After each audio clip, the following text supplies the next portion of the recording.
नमस्कार दोस्तों, स्वागत है आपका एक बार फिर से इस अध्याय के दूसरे वीडियो क्लास में। चलिए स्टार्ट करते हैं इस अध्याय का दूसरा पार्ट और जानते हैं सामाजिक व्यवस्था के बारे में।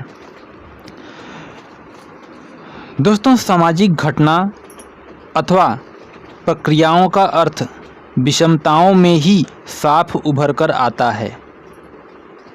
ठीक उसी प्रकार से जैसे पन्ने पर लिखे गए अक्षर जिसे आप पढ़ रहे हैं सुवाच्य है क्योंकि वे पृष्ठभूमि की विषमता में हैं, ठीक इसी प्रकार एक प्रक्रिया के रूप में सामाजिक परिवर्तन अर्थ ग्रहण करता है निरंतरता की पृष्ठभूमि में अथवा परिवर्तन के अभाव में।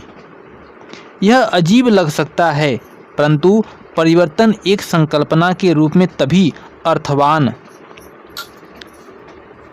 लगता है जब कुछ चीज़ें ऐसी भी होती हैं जो बदलती नहीं हैं, ताकि वे साम्य अथवा वैषम्य की संभावना दिखा सकें। दूसरे शब्दों में सामाजिक परिवर्तन सामाजिक व्यवस्था के साथ ही समझा जा सकता है जो सुस्थापित सामाजिक प्रणालियाँ परिवर्तन का प्रतिरोध तथा उसे विनियमित करती हैं। दोस्तों, सामाजिक परिवर्तन तथा सामाजिक क्रम के अंतर संबंधों को देखने का दूसरा तरीका है यह सोचना कि समाज परिवर्तन को रोकना, हतोत्साहित अथवा नियंत्रित क्यों करना चाहता है।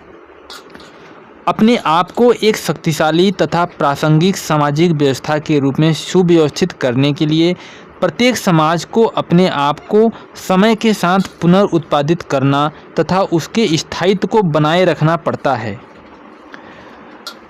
स्थायित्व के लिए आवश्यक है कि चीज़ें कमोवेश वैसी ही बने रहें जैसी वे हैं, अर्थात व्यक्ति लगातार समान नियमों का पालन करता रहे, समान क्रियाएं एक ही प्रकार के परिणाम दें और साधारणतः व्यक्ति तथा संस्थाएं पूर्वानुमानित रूप में आचरण करें। क्रियाकलाप 4 कहता है कि हमें एक समान स्थिति को उबाऊ तथा परिवर्तन को प्रसन्नदायक मानते हैं। वैसे यह सही भी है कि परिवर्तन दिलचस्प होता है तथा परिवर्तन में कमी वाकई बेकार होती है, परंतु सोचिए कि जीवन कैसा होगा अगर आपको मजबूरन हमेशा बदलना पड़े। क्या होगा यदि आपको भोजन में वही खाना हमेशा न मिले, प्रत्येक दिन कुछ अलग एक ही चीज़ दोबारा न मिले, चाहे आप पसंद करते हों या नहीं। कल्पना करें इस डरावनी सोच का। क्या हो जब आप स्कूल से वापस आएं तो घर में अलग अलग लोग हों, अलग अलग माता पिता, अलग अलग भाई बहन। क्या हो यदि आप अपना पसंदीदा खेल खेलें, फुटबॉल, क्रिकेट, वॉलीबॉल, हॉकी इत्यादि, और हर बार नियम अलग हों। आप अपने जीवन के कुछ पक्षों के बारे में सोचिए जहां आप चीज़ों को जल्दी बदलना नहीं चाहेंगे। क्या ये आपके जीवन के वे क्षेत्र हैं जहां आप चीज़ों में जल्दी परिवर्तन चाहेंगे? कारण सोचने की कोशिश कीजिए कि क्यों आप कुछ विशेष स्थितियों में परिवर्तन चाहेंगे या नहीं। दोस्तों, समाज परिवर्तन के प्रति विरोध भाव क्यों रखता है? उपरोक्त तर्क इसका अमूर्त तथा सामान्य कारण है, परंतु इसके ठोस तथा विशिष्ट कारण हैं कि समाज क्यों परिवर्तन का विरोध करता है। याद कीजिए, आपने सामाजिक संरचना तथा सामाजिक स्तरीकरण के बारे में प्रथम अध्याय में क्या पढ़ा था।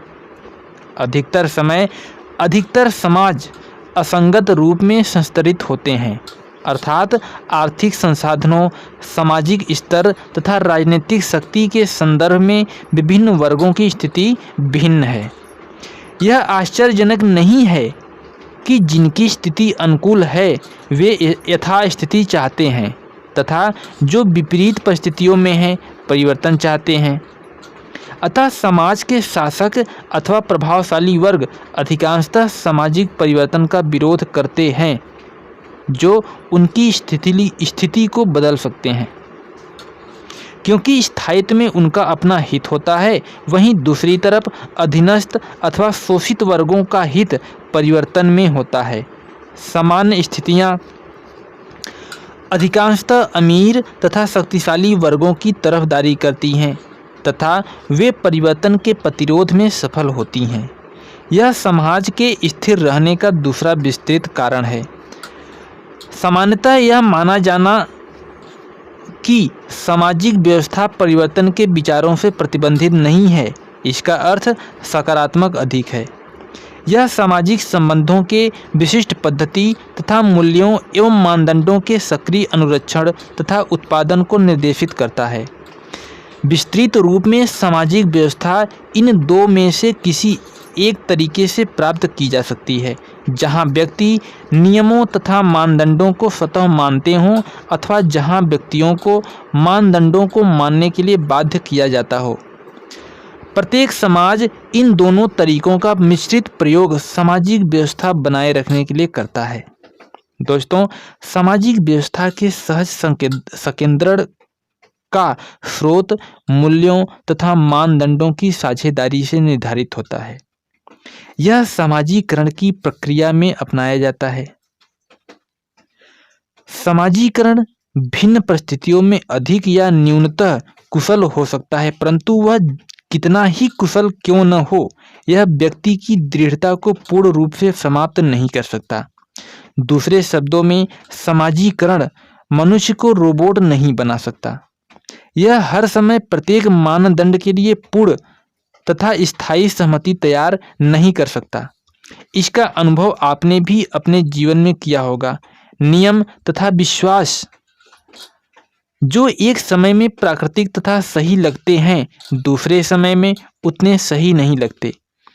हम अपनी बीती धारणाओं पर प्रश्न करते हैं तथा हम किसे सही अथवा गलत मानते हैं, इस पर अपनी सोच बदल देते हैं। कई बार हम अपने विश्वासों को वापस मान लेते हैं जिन्हें हमने पहले माना तथा फिर छोड़ दिया। कालांतर में विभिन्न परिस्थितियों में जीवन की किसी आगामी अवस्था में हम उन्हें पुनः नए रूप में पाते हैं।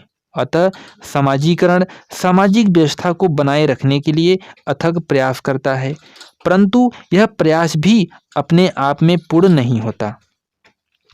दोस्तों, अतः अधिकतर आधुनिक समाज कुछ रूपों में संस्थागत तथा सामाजिक मानदंडों को बनाए रखने के लिए शक्ति अथवा दबाव पर निर्भर करते हैं।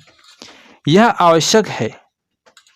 सत्ता की परिभाषा अधिकांशतः इस रूप में दी जाती है कि सत्ता स्वेच्छानुसार एक व्यक्ति से मनचाहे कार्य को करवाने की क्षमता रखती है। जब सत्ता का संबंध स्थायित्व तथा स्थिरता से होता है तथा इससे जुड़े पक्ष अपने सापेक्षिक स्थान के अभ्यस्त हो जाते हैं, तो हमारे सामने प्रभावशाली स्थिति उत्पन्न होती है। यदि सामाजिक तथ्य नियम पूर्वक अथवा आदतन सत्ता की स्थिति में होते हैं तो इसे प्रभावी माना जाता है। साधारण समय में प्रभावशाली संस्थाएं, समूह तथा व्यक्ति समाज में निर्णायक प्रभाव रखते हैं। ऐसा नहीं है कि उन्हें चुनौतियों का सामना नहीं करना पड़ता, परंतु यह विपरीत तथा विशिष्ट परिस्थितियों में होता है। हालांकि इसका मतलब हो सकता है कि व्यक्ति को कुछ कार्य जाता है। आम स्थितियों में इसका प्रभाव काफी सुगम होता है, अर्थात बिना किसी घर्षण अथवा परेशानी के दिखाई देता है।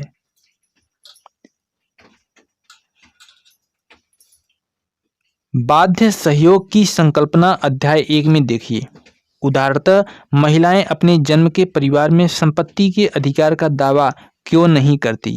वे पितृसत्तात्मक मानदंड से सहमति क्यों रखती हैं? चलिए अब देखते हैं प्रभाव, सत्ता तथा कानून ये सब समाज को किस प्रकार से परिवर्तित करते हैं। दोस्तों, यह कैसे हो सकता है कि प्रभाव अप्रतिरोधक हो जबकि यह सीधे तौर पर असंतुलित संबंधों पर आधारित है, जहां कीमतें तथा सुविधाएं अनियमित रूप से बांटे हुए हैं। उत्तर का आंशिक भाग हमें पूर्व अध्याय की परिचर्चा से प्राप्त हो चुका है। प्रभावशाली वर्ग असंतुलित संबंधों में अपनी शक्ति के बल पर सहयोग प्राप्त करते हैं, परंतु यह शक्ति काम क्यों करती है? क्या यह कार्य केवल शक्ति के भय से करता है? यहाँ हम समाजशास्त्र की मुख्य संकल्पना वैधता पर आते हैं। सामाजिक संदर्भ में वैधता इंगित करती है स्वीकृति की स्थिति जो शक्ति संतुलन में अंतर्निहित है। ऐसी चीजें जो वैध हैं वह उचित, सही तथा ठीक मानी जाती है। बृहत स्तर पर यह सामाजिक संविदा का अभिस्वीकृत भाग है जो सामयिक रूप से प्रचलित है। संक्षेप में वैधता अधिकार, संपत्ति तथा न्याय के प्रचलित मानदंडों की अनुरूपता में निहित है। हमने पहले ही देखा है कि शक्ति समाज में किस प्रकार से परिभाषित होती है। शक्ति अपने आप में एक सच्चाई है, यह कानूनी हो सकती है अथवा नहीं। मैक्स वेबर के अनुसार सत्ता कानूनी शक्ति है, अर्थात शक्ति न्याय संगत तथा ठीक समझी जाती है। उदाहरण के लिए एक पुलिस ऑफिसर, एक जज अथवा एक स्कूल शिक्षक सब अपने कार्य में निहित सत्ता का प्रयोग करते हैं। ये शक्ति उन्हें विशेषकर उनके सरकारी कार्यों की रूपरेखा को देखते हुए प्रदान की गई है। लिखित कागजातों द्वारा सत्ता क्या कर सकती है तथा क्या नहीं का बोध होता है। सत्ता का अर्थ है कि समाज के अन्य सदस्य जो इसके नियमों तथा नियमावलियों को मानने को तैयार हैं, इस सत्ता को एक सही क्षेत्र में मानने को बाध्य हों। मसलन एक जज का कार्य क्षेत्र कोर्ट रूम होता है और जब नागरिक कोर्ट में होते हैं उन्हें जज की आज्ञा का पालन करना पड़ता है अथवा उनकी शक्ति से वे असहमति जता सकते हैं। कोर्ट रूम के बाहर जज किसी भी अन्य नागरिक की तरह हो सकता है, अतः सड़क पर उसे पुलिस की कानूनी सत्ता को मानना पड़ेगा। अपनी ड्यूटी पर पुलिस सभी नागरिकों की क्रियाओं की निगरानी करती है, केवल अपने बड़े ऑफिसर को छोड़कर। परंतु नागरिकों का निजी जीवन उनके अधिकार क्षेत्र की सीमा से तब तक बाहर रहता है जब तक वे संदिग्ध अथवा गैरकानूनी कार्य न करें। अलग तरीके से अलग इसलिए क्योंकि जिस प्रकार की शक्ति निहित है वह कम शक्ति के साथ परिभाषित की गई है। शिक्षक की सत्ता अपने छात्रों पर कक्षा के अंदर होती है। उसकी सत्ता का क्षेत्र उसके छात्रों के घर तक विस्तृत नहीं है, जहां माता पिता अथवा अभिभावकों के कर्तव्य तथा शक्ति बच्चों के लिए महत्वपूर्ण होते हैं। दोस्तों, कुछ अन्य प्रकार की सत्ता होती है जिनको शक्ति से परिभाषित नहीं किया गया है, परंतु सहयोग तथा सहमति बनाने वे बेहद प्रभावी होते हैं। इसका एक अच्छा उदाहरण धार्मिक नेता की शक्ति है। यद्यपि कुछ संस्थागत धर्मों ने आंशिक रूप में इस सत्ता को औपचारिक बनाया है, परंतु एक धार्मिक वर्ग के नेता अथवा छोटी संस्थाओं के अल्पसंख्यक धार्मिक वर्ग औपचारिक हुए बिना भी अत्यंत ताकतवर होते हैं। ठीक इसी प्रकार शिक्षाविद, कलाकार, लेखक तथा अन्य बुद्धिजीवी अपने अपने क्षेत्रों में बिना औपचारिक हुए काफ़ी शक्तिशाली हैं। यह आपराधिक गिरोह के मुखिया के लिए भी सही है कि उसके पास बिना किसी औपचारिक मानदंडों के पूर्ण सत्ता होती है। सुस्पष्ट संहिता तथा अनौपचारिक सत्ता में अंतर कानून के बोध में प्रासंगिक है। कानून सुस्पष्ट संहिताबद्ध मानदंड अथवा नियम होते हैं। यह ज़्यादातर लिखे जाते हैं तथा नियम किस प्रकार बनाए अथवा बदले जाने चाहिए अथवा कोई उनको तोड़ता है तो क्या करना चाहिए, इसके लिए भी कानून है। आधुनिक लोकतांत्रिक समाज में कानून विधायिका द्वारा तैयार किए जाते हैं, जिनका निर्माण चुने हुए प्रतिनिधियों द्वारा होता है। राष्ट्र का कानून वहाँ की जनता के नाम पर उनके द्वारा चुने गए प्रतिनिधियों द्वारा चलाया जाता है। ये कानून नियमों को बनाते हैं जिनके द्वारा समाज पर शासन किया जाता है। कानून प्रत्येक नागरिक पर लागू होता है, चाहे एक व्यक्ति के रूप में मैं कानून विशेष से सहमत हूँ या नहीं, यह नागरिक के रूप में मुझे जोड़ने वाली ताकत है तथा अन्य सभी नागरिकों को उनकी मान्यताओं से हटकर। अतः प्रभाव शक्ति के तहत कार्य करता है। परंतु इनमें से अधिकांश शक्ति वास्तव में कानूनी शक्ति अथवा सत्ता होती है, जिसका एक बृहत्तर भाग कानून द्वारा संहिताबद्ध होता है। कानूनी संरचना तथा संस्थागत मदद के कारण सहमति अथवा सहयोग नियमित रूप से तथा भरोसे के आधार पर लिया जाता है। यह शक्ति के प्रभाव क्षेत्र अथवा प्रभावितों को समाप्त नहीं करता। यह उल्लेखनीय है कि कई प्रकार की शक्तियां हैं जो समाज में प्रभावी हैं, हालांकि वे गैर कानूनी हैं, और यदि कानूनी हैं तब कानूनी रूप से संहिताबद्ध नहीं हैं। यह कानूनी सत्ता तथा अन्य प्रकार की शक्तियां हैं जो सामाजिक व्यवस्था की प्रकृति तथा उसकी गतिशीलता को निर्धारित करती हैं। चलिए अब देखते हैं विवाद, अपराध तथा हिंसा। दोस्तों, प्रभाव, शक्ति, कानूनी सत्ता तथा कानून के अस्तित्व का यह अर्थ नहीं है कि हमेशा उनका पालन हो या उन्हें माना जाए।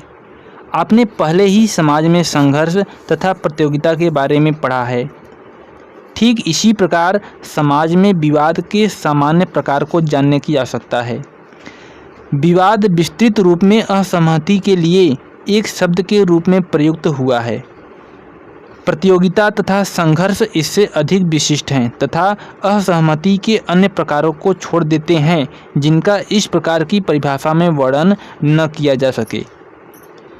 इसका एक उदाहरण है युवाओं में पाई जाने वाली दोहरी संस्कृति अथवा युवा असंतोष। यह प्रचलित सामाजिक मानदंडों का विरोध अथवा अस्वीकृति है। इन विरोधों की विषय वस्तु बाल अथवा वस्त्रों के फैशन से लेकर भाषा अथवा जीवन शैली कुछ भी हो सकता है। अत्यधिक मानक अथवा परंपरागत प्रतिद्वंदिता का रूप चुनाव होता है, जो राजनीतिक प्रतियोगिता का एक रूप है। विवाद, कानून अथवा कानूनी सत्ता ये असहमति अथवा विद्रोह भी होता है। खुले तथा लोकतांत्रिक समाज इस प्रकार की असहमति को भिन्न स्तरों तक छोड़ देते हैं। इस प्रकार की असहमति के लिए स्पष्ट तथा अस्पष्ट दोनों प्रकार की सीमाएं परिभाषित की गई हैं। इन सीमाओं का उल्लंघन किसी न किसी रूप में समाज की प्रतिक्रिया को जानना चाहते हैं, विशेषकर कानून प्रवर्तन अधिकारियों की। जैसा कि आप जानते हैं, भारतीयों की तरह एक रहने पर भी हमें एक दूसरे से असहमत होने से नहीं रोक सकते। विभिन्न राजनीतिक दलों की विभिन्न कार्यसूचियाँ होती हैं। यद्यपि वे एक ही संविधान का आदर करते हैं, एक जैसे ट्रैफिक नियमों का ज्ञान सड़क पर जोरदार बहस को रोक नहीं पाता। दूसरी तरफ महत्वपूर्ण प्रश्न यह है कि समाज में कितने अंतर अथवा असहमति को सहन किया जाता है। इस प्रश्न का उत्तर सामाजिक तथा ऐतिहासिक स्थितियों पर निर्भर करता है, परंतु यह समाज में एक महत्वपूर्ण सीमा अंकित करता है। कानूनी तथा गैर कानूनी, वैध तथा अवैध, माननीय तथा अमाननीय सीमाएं। यद्यपि सामान्य रूप से उनमें एक शक्तिशाली नैतिक आरोप होता है। माना जाता है कि अपराध की व्युत्पत्ति कानून से होती है। अपराध एक ऐसा कर्म है जो विद्यमान कानून को तोड़ता है, न ज़्यादा न कम। किसी भी क्रिया की नैतिकता केवल इस बात से ही निर्धारित नहीं होती कि इसने विद्यमान कानून को तोड़ा है।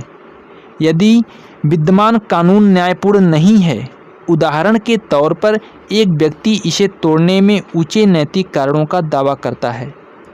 ऐसा ही सविनय अवज्ञा आंदोलन के तहत भारतीय स्वतंत्रता संग्राम के नेता कर रहे थे। जब गांधी जी ने दांडी में ब्रिटिश सरकार का नमक कानून तोड़ा तो वे एक अपराध कर रहे थे तथा उन्हें इसके लिए गिरफ्तार भी किया गया, लेकिन उन्होंने इस अपराध को जानबूझकर तथा गर्व के साथ किया तथा भारतीय भी इस पर तथा जिन मूल्यों का वे प्रतिनिधित्व कर रहे थे उस पर गर्व करते थे। वास्तव में केवल एक ही यही अपराध नहीं था जो किया जा रहा था। यहाँ कई दूसरे प्रकार के अपराध थे जो नैतिकता का दावा नहीं कर सकते। मुख्य बिंदु यह है कि अपराध कानून को तोड़ता है, कानून द्वारा परिभाषित वैध सीमाओं के बाहर जाना है। दोस्तों, हिंसा का प्रश्न अपने विस्तृत स्तर पर राज्य की बुनियादी परिभाषा से जुड़ता है। आधुनिक राज्य की एक प्रमुख विशेषता यह है कि वह अपने कार्यक्षेत्र में वैध हिंसा के प्रयोग पर एकाधिकार समझता है। राज्य मतलब कि सत्तावादी कार्यकारियों द्वारा कानूनी तौर पर हिंसा का प्रयोग कर सकता है। परिभाषा के तौर पर अन्य सभी उदाहरण हिंसा के लिए गैर कानूनी हैं। कुछ अपवादों जैसे असाधारण स्थितियों में अपने आप को बचाने की स्थिति।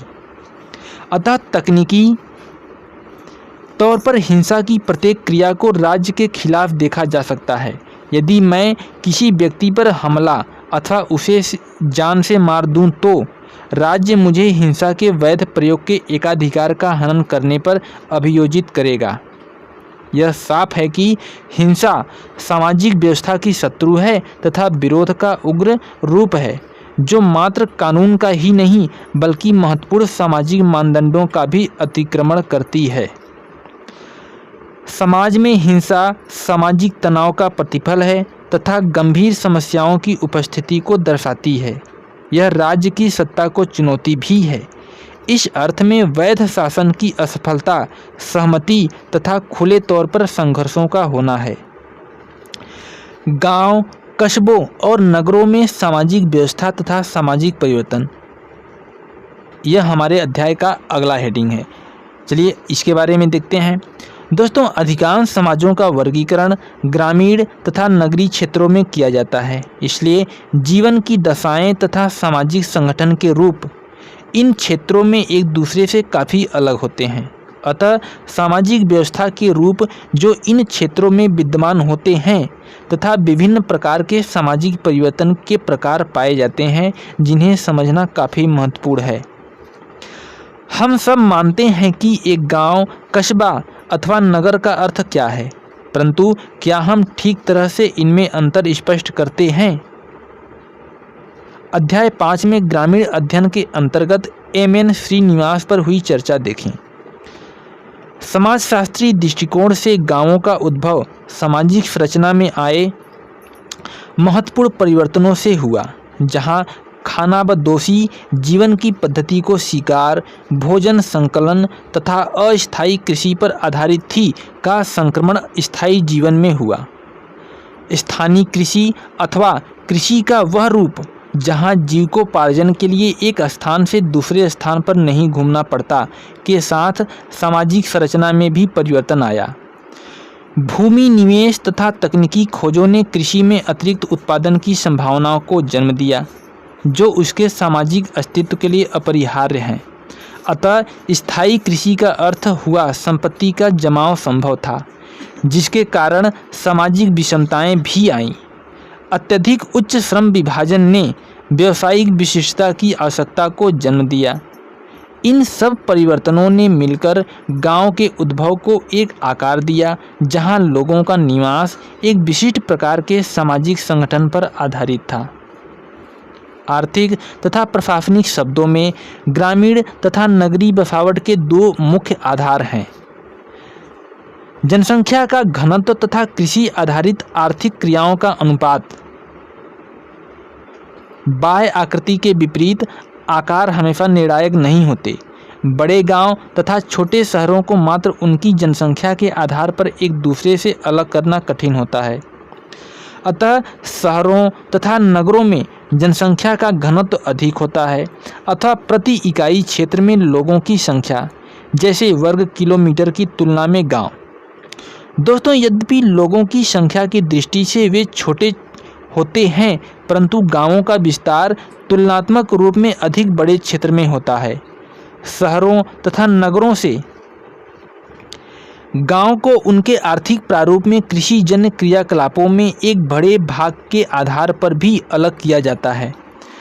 दूसरे शब्दों में, गांव की आबादी का एक बड़ा हिस्सा कृषि संबंधित व्यवसाय से जुड़ा है। अधिकांश वस्तुएं कृषि उत्पाद ही होती हैं जो इनकी आय का प्रमुख स्रोत होता है।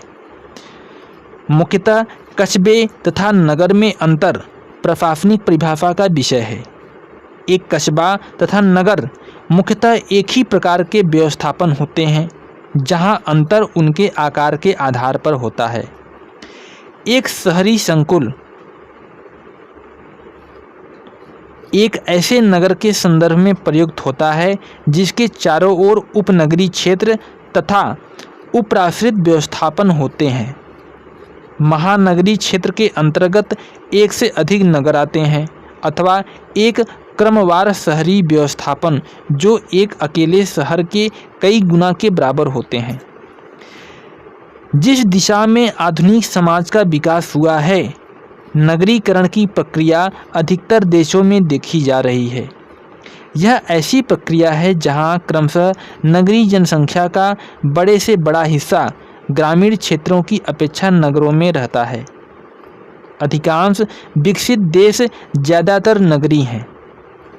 विकासशील देशों में भी नगरीकरण के प्रति रुझान देखा जा रहा है। यह तीव्र अथवा मध्यम हो सकता है। अगर कोई विशेष कारण न हो तो इसे अवरुद्ध नहीं किया जा सकता। अधिकांश संदर्भों में यह प्रक्रिया घटित हो रही है। संयुक्त राष्ट्र संघ की 2007 की रिपोर्ट के अनुसार मानव इतिहास में पहली बार संसार की नगरीय जनसंख्या ग्रामीण जनसंख्या को पीछे छोड़ देगी।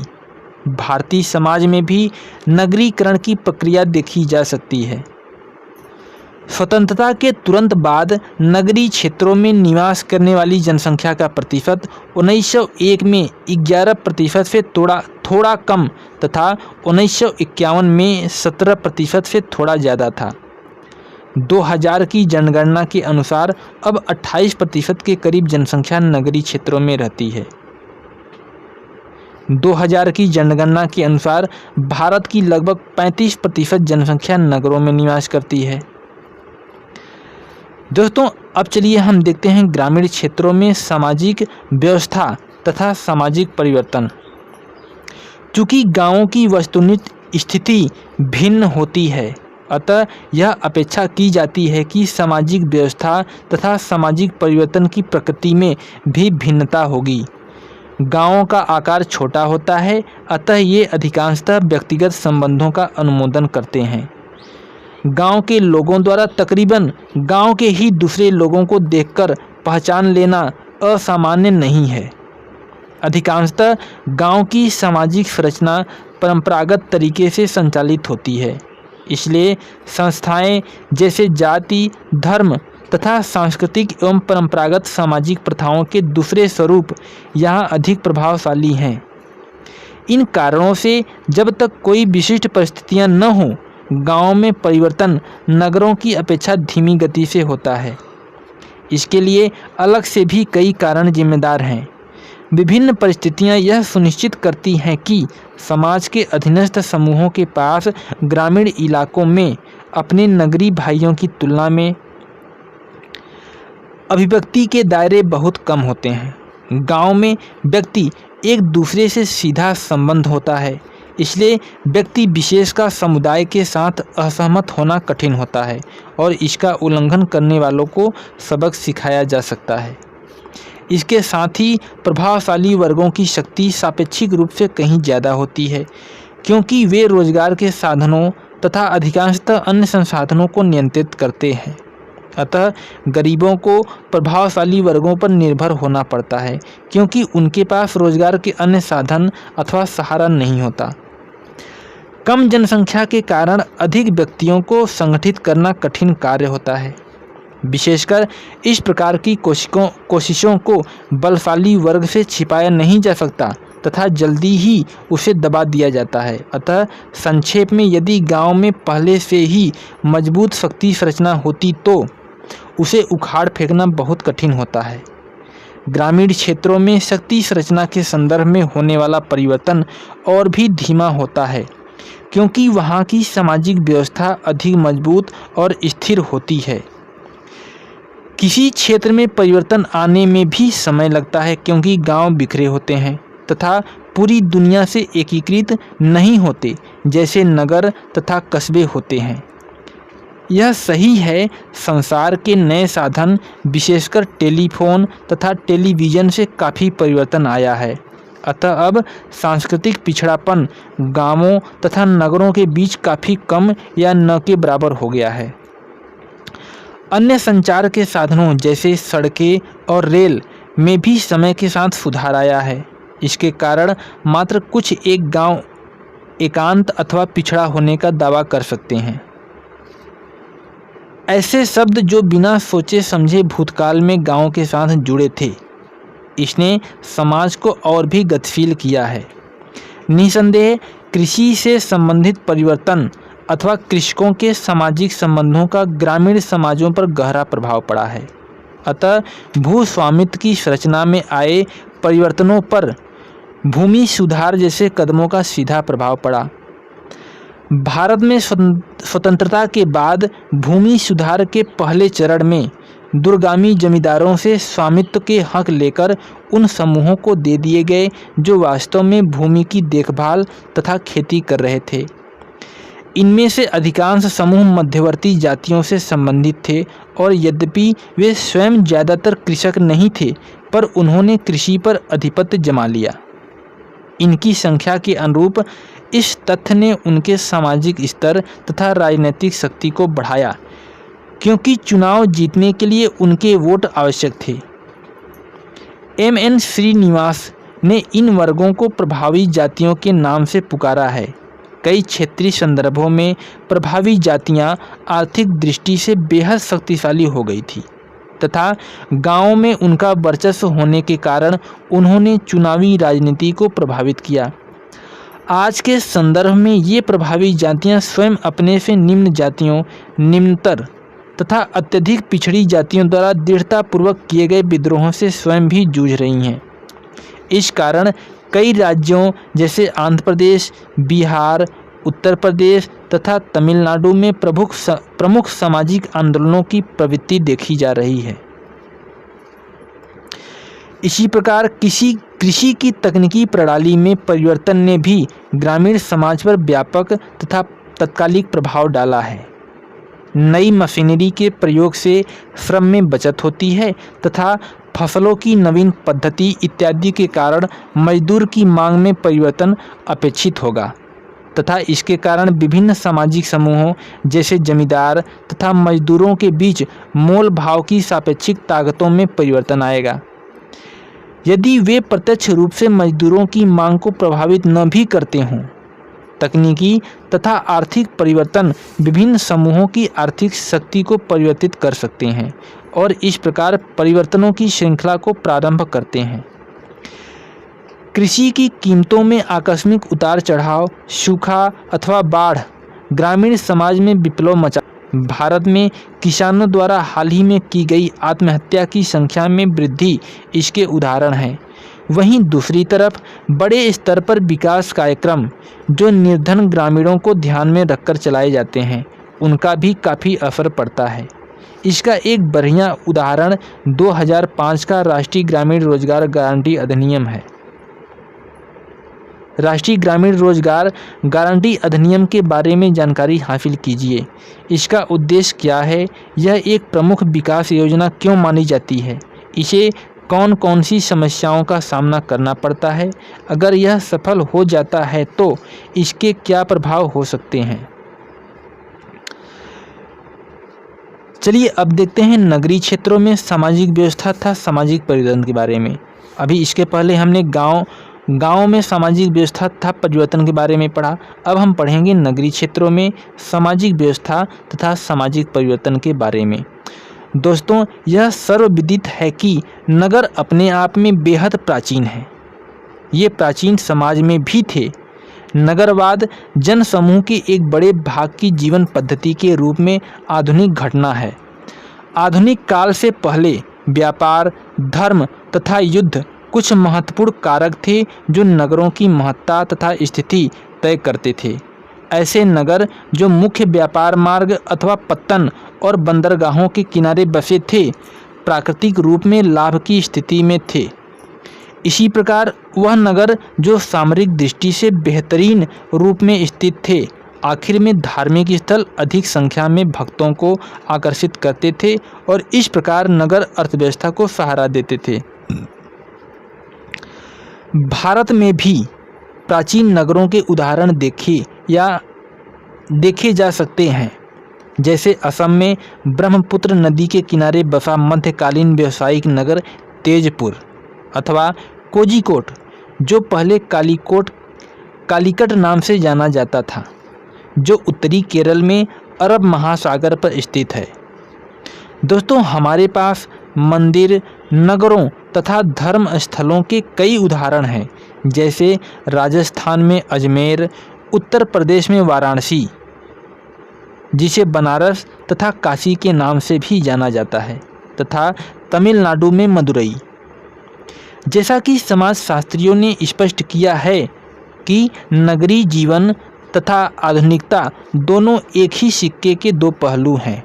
वास्तव में प्रत्येक को दूसरे की अंतर अभिव्यक्ति माना जाता है। हालांकि यहाँ बहुत अधिक तथा सघन जनसंख्या निवास करती है, तथा चूंकि ये इतिहास में जन राजनीति के स्थल के रूप में जाने जाते हैं, नगर को आधुनिक व्यक्ति का प्रभाव क्षेत्र भी माना जाता है।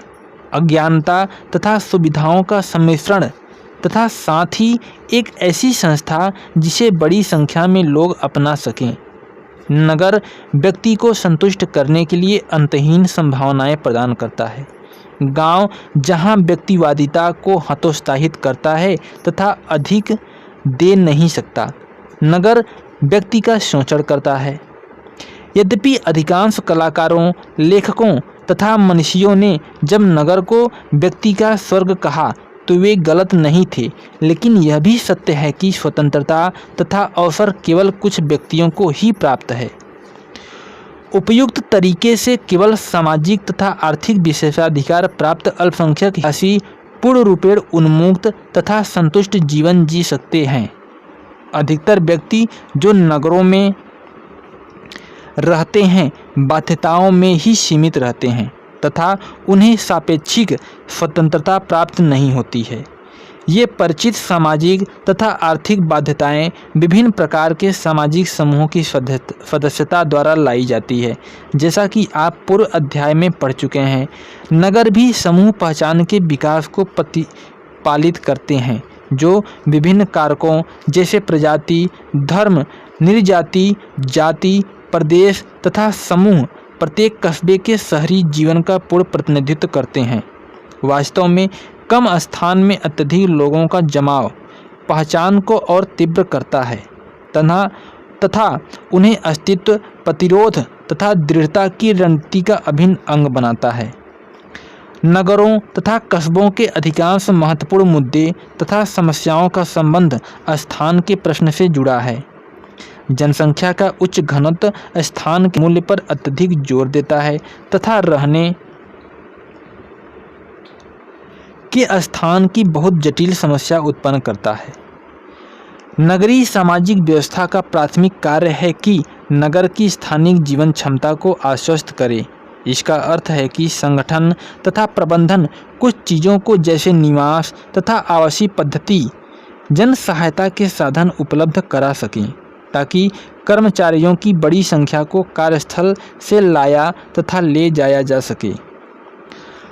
आवासीय, सरकारी तथा औद्योगिक भूमि उपयोग क्षेत्र के सह अस्तित्व की व्यवस्था तथा अंत में जन स्वास्थ्य, स्वच्छता, पुलिस, जन सुरक्षा तथा कस्बे के शासन पर नियंत्रण की आवश्यकता।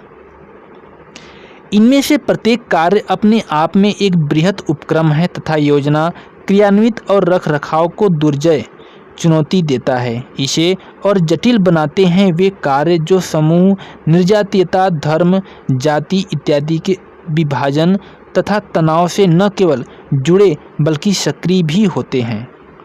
उदाहरण के तौर पर कस्बे में आवास का प्रश्न अपने साथ कई अन्य समस्याएं भी लाता है। गरीबों के लिए आवास की समस्या, बेघर तथा सड़क पर चलने वाले लोग इस प्रक्रिया को जन्म देते हैं, जो सड़कों, फुटपाथों, पुलों तथा फ्लाईओवर के नीचे खाली बिल्डिंग तथा अन्य खाली स्थानों पर रहते तथा जीवन यापन करते हैं। यह इन बस्तियों के जन्म का एक महत्वपूर्ण कारण भी है। यद्यपि कार्यालयीय परिभाषा भिन्न हो सकती है, एक बस्ती में भीड़ भाड़ तथा घिच पिच वाला रिहायशी इलाका होता है, जहाँ जन सुविधाओं, सफाई, पानी, बिजली इत्यादि का अभाव तथा घरों के निर्माण में प्लास्टिक की चादर तथा कार्डबोर्ड से लेकर बहुमंजिली ढांचों में प्रयुक्त कंक्रीट का प्रयोग होता है, क्योंकि जहाँ स्थायी संपत्ति का अधिकार दूसरे स्थानों की तरह नहीं होता, अतः बस्तियां दादाओं की जन्मभूमि होती हैं जो उन लोगों पर अपना बालात अधिकार दिखाते हैं जो वहां रहते हैं। बस्ती क्षेत्र पर अधिकार प्राकृतिक रूप से दूसरे तरीके से गैरकानूनी धंधों, अपराधों तथा भूमि संबंधित गैंग के अड्डे बन जाते हैं। नगरों में मनुष्य कहाँ और कैसे रहेंगे, यह प्रश्न सामाजिक सांस्कृतिक पहचान पर आधारित होता है। पूरे विश्व में नगरीय आवासीय क्षेत्र प्रायः जाति, निर्जातीयता, धर्म तथा अन्य कारकों द्वारा विभाजित होते हैं। इन पहचानों के बीच तनाव के प्रमुख परिणाम पृथकीकरण की प्रक्रिया के रूप में भी उजागर होता है। उदाहरण के लिए भारत में विभिन्न धर्मों के बीच सांप्रदायिक तनाव विशेषकर हिंदुओं तथा मुसलमानों में देखा जा सकता है, जिसके परिणामस्वरूप मिश्रित प्रतिवेशी एकल समुदाय में बदल गए।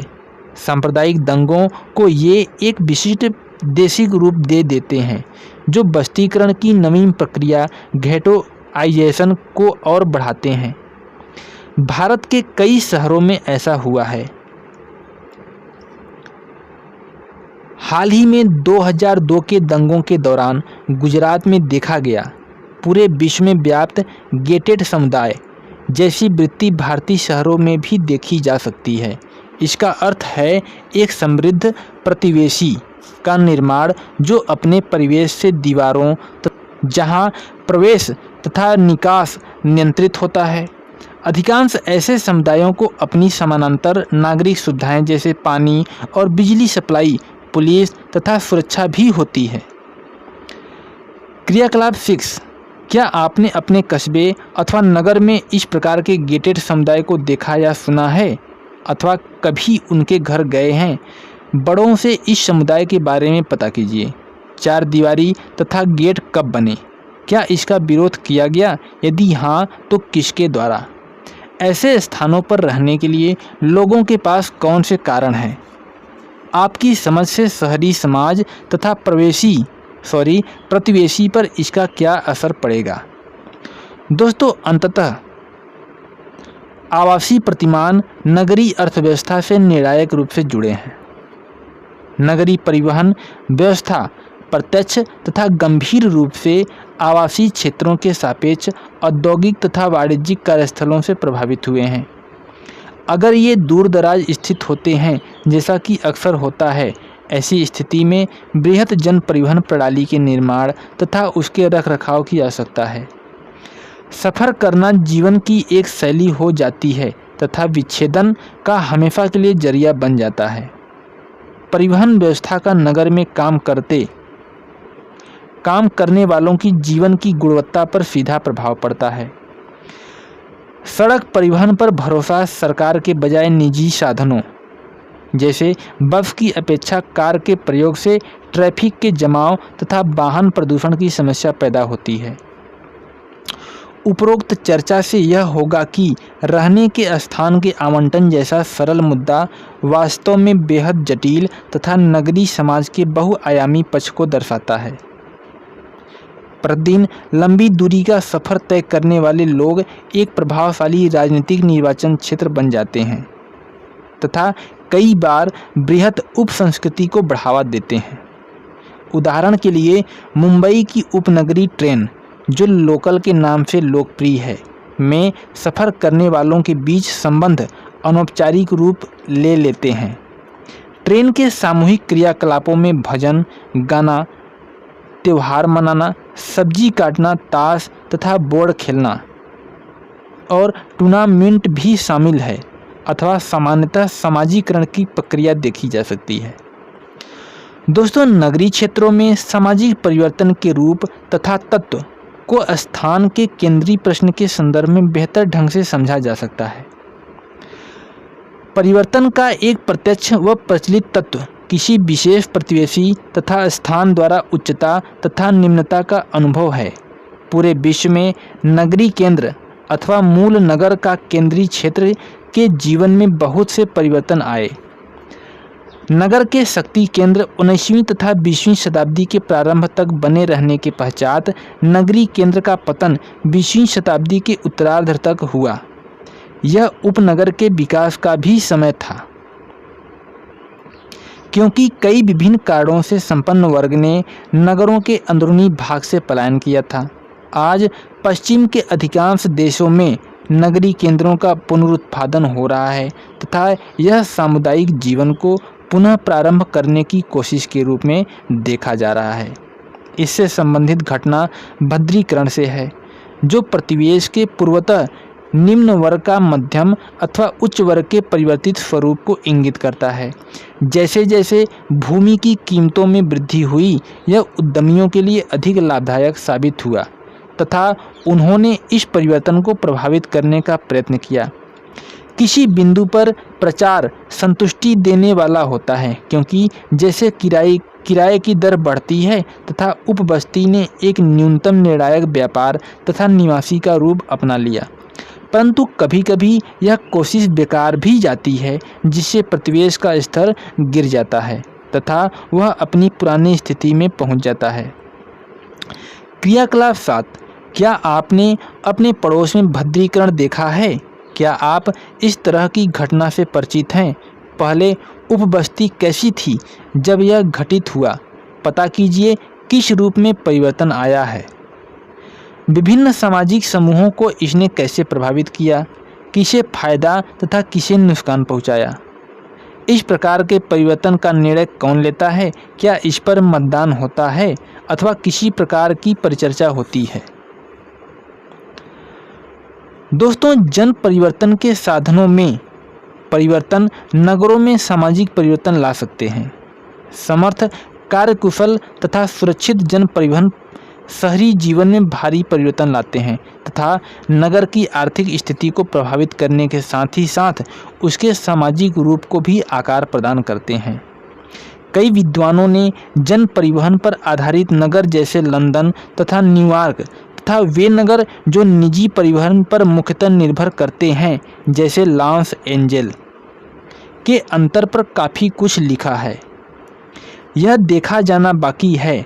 उदाहरण के लिए दिल्ली की नई मेट्रो रेल इस शहर के सामाजिक जीवन में कितना परिवर्तन ला रही है। परंतु मुख्य मुद्दा जो नगरों के सामाजिक परिवर्तन से संबंधित है वह है तीव्र गति से नगरीकरण की ओर अग्रसित भारत जैसे देश। यहाँ जो ध्यान देने की बात होगी वह यह कि नगर जनसंख्या में लगातार वृद्धि के आगे किस तरह से टिक सकेंगे, विशेष तौर पर जब प्रवासियों द्वारा यहाँ की जनसंख्या की प्राकृतिक वृद्धि सघन हो रही है। दोस्तों, इस प्रकार से अध्याय समाप्त होता है। चलिए फिर मुलाकात होगी अगले अध्याय में। तब तक के लिए नमस्कार।